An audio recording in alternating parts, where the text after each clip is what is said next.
நான் சிவகங்கை மாவட்டத்தில் உள்ள தேவகோட்டையில் இருக்கேன். என்னுடைய மனைவிக்கு கடந்த ஒரு 18 வருஷமாக பாலிப் நோயினால் வருஷத்தில் ஒரு தடவை அந்த மாதிரி மோஷனில் ஒரு இரத்தப்போக்கு இருக்கும். அப்புறம் சரியாயிடும்.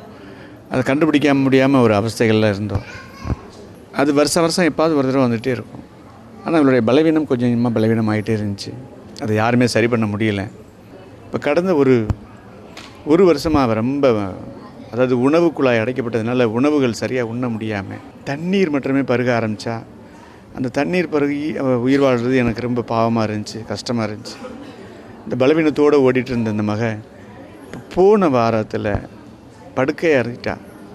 ஒரு வாரம் படுக்கையில் இருந்துட்டு வாயெல்லாம் இழுக்கப்பட்டு இந்த ஆனந்த சேயாட்ட கூட்டிகிட்டு போங்க, அவங்கள்ட்ட எனக்கு சுகமழை கிடைக்கும் அப்படின்னு சொல்லிட்டு இருந்தா.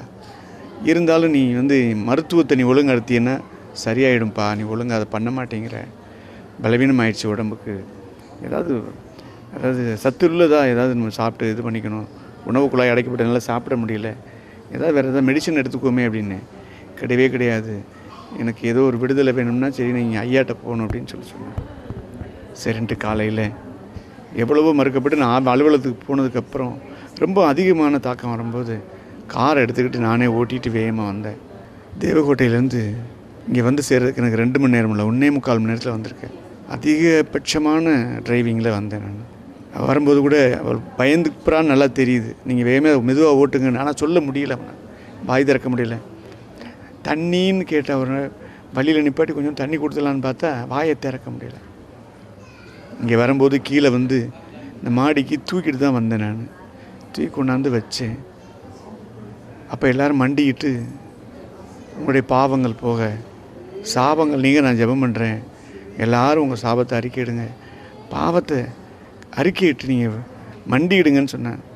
அவள் எப்படி தான் மண்டிட்டான்னு தெரியல, ஏதோ ஒரு வேகத்தில் மண்டிக்கிட்டுட்டா. ஆனால் முடக்கப்பட்ட கை அப்படி இருக்குது.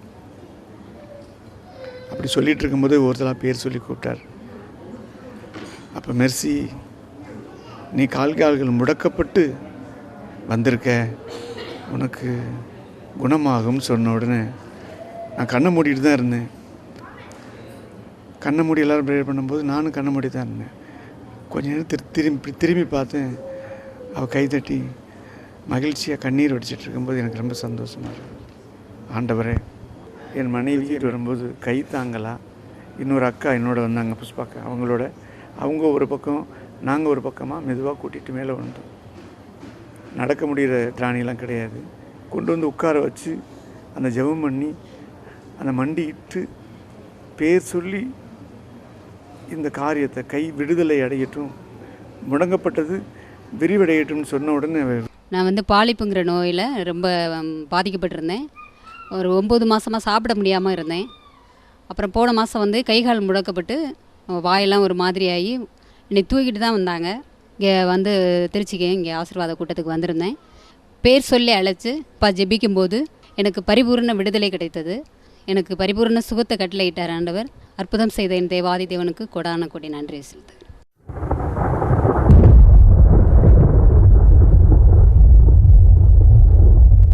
என் பேர் ஃப்ராங்க்லின். நான் ஒரு ஆல்கஹாலிக். அப்புறம் பேச முடியாத நிலைமையில் போன வருஷம் வந்திருந்தேன். ஒரு டவல் போட்டுட்டு வந்திருந்தேன். என்னால் பேச முடியாது. அவன் பேர் ஃப்ராங்க்லின் லெஸ்லி. அவன் 4 வருஷமாக வேலையை இழந்து தவப்பன் இறந்ததுலேருந்து படுத்தான். காலேஜில் படிக்கிறப்ப குடிக்க ஆரம்பிச்சு லிவர் ஃபுல்லாக போய் நடக்கும்போது கூட்டி வந்தா. எங்கள் அக்காவை நான் தான் கூப்பிட்டு போனேன். எங்கள் அக்கா பையனை வெண்டிலேஷனில் போட்டிருந்தாங்க. அப்போ டாக்டர் நீ பிழைக்க மாட்டான், லிவர் டிரான்ஸ்பிளான்ட் பண்ணித்தான் ஆகணும், யாரம்மா உன்னிட்ட லிவர் டிரான்ஸ்பிளான்ட் பண்ணாமல் உன் பையன் பிழைப்பான்னு யார் சொன்னாங்கன்னு திட்டுவார். ஆண்டவர்கிட்ட ஒப்பு கொடுத்து தான் நான் ஜெபம் பண்ணேன்.